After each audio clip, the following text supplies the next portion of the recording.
आगे सुनील के बड़े भैया, आगे सुनील के बड़े भैया,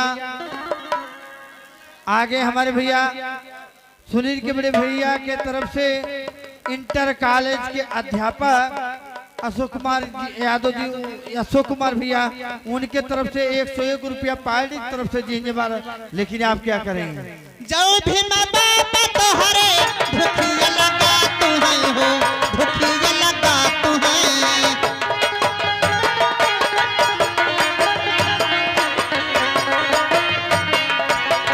मेवा मिठाई तोहरे बगलन में पास गइल, बिना पापा हमारे नजर में पास गइल, बिना पापा।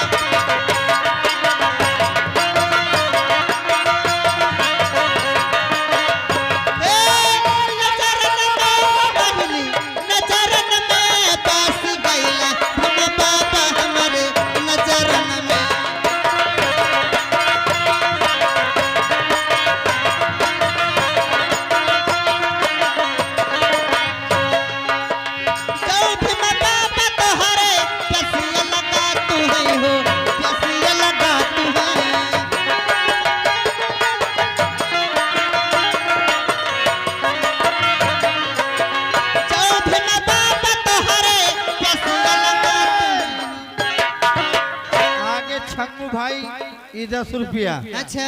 सुरेश मिस्त्री अच्छा। 51 रुपया। दुल्हन रहे विमान निरहुआ सटल रहे। अच्छा।